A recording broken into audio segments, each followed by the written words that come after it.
যে বিএনপি সমস্ত অন্যায়কে তারা প্রতিহত করবে, সন্ত্রাসকে তারা প্রতিহত করবে এবং সমস্ত দল সংগঠন সবাই তারা এই লক্ষ্যে কাজ করবে।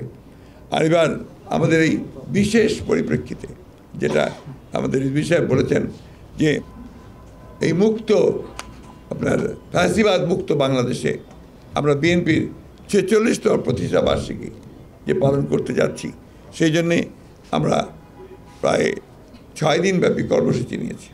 এই 6 দিনব্যাপী কর্মসূচি আছে 31শে আগস্ট অর্থাৎ 1 সেপ্টেম্বর একদিন আগে আলোচনা সভা। ভেন্যু আমরা এখন ঠিক করিনি, ভেন্যু আমরা জানাবো। 1 সেপ্টেম্বর শহীদ প্রেসিডেন্ট জিয়াউর রহমান বীর উত্তমের মাজারে আপনার জিয়ারত, ফতেহা পাঠ ও শ্রদ্ধার্ঘ্য নিবেদন এবং 31শে আগস্ট হচ্ছে আলোচনা সভা। ভেন্যু এখনও ঠিক হয়নি। 2 তারিখে র্যালি, এটা মহানগর এবং জেলা পর্যায়ে নাকি হ্যাঁ, মহানগর এবং জেলা পর্যায়ে।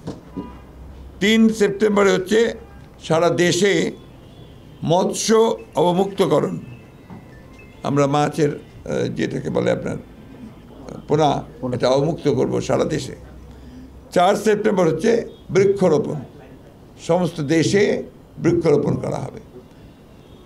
এর মধ্যে সম্ভব হলে অন্যান্য অঙ্গ সংগঠন বা আপনার যারা আছেন তারা সেমিনার করবেন উপজেলা পর্যায়ে, জেলা পর্যায়ে মৎস্য এবং বৃক্ষ। না বললাম তো সেটা। আচ্ছা আবার বলছি, আমি রিপিট করছি, আপনার 31শে আগস্ট হচ্ছে আপনার জেলা উপজেলা পর্যায়ে আলোচনা সভা, এই তো? জি জি। আচ্ছা 1 তারিখে হচ্ছে শহীদ রাষ্ট্রপতি জিয়াউর রহমানের মাজারে ফতেহা পাঠ ও শ্রদ্ধার্ঘ্য নিবেদন। 2 সেপ্টেম্বর হচ্ছে র্যালি, এটা আপনার জেলা উপজেলা মহানগর পর্যায়ে। 3 সেপ্টেম্বর হচ্ছে মৎস্য মুক্তকরণ, সেটাও জেলা এবং আপনার মহানগর উপজেলা সহ এবং ইউনিয়ন পর্যায় পর্যন্ত। 4 সেপ্টেম্বর হচ্ছে বৃক্ষরোপণ, সেটাও মহানগর, জেলা, উপজেলা এবং ইউনিয়ন পর্যায়ে। আর এর মধ্যে আমাদের আছে আপনার 1 সেপ্টেম্বর জিয়ারতের পরে সন্ধ্যায় বিএনপির প্রতিষ্ঠা বার্ষিকী, সেটাই বলছি বলছেন আমাদের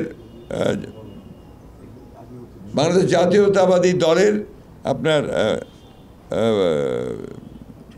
46তম প্রতিষ্ঠা বার্ষিকী উপলক্ষে একটা সাংস্কৃতিক অনুষ্ঠান হবে শহীদ মিনারে, আয়োজন করবে জাসাস।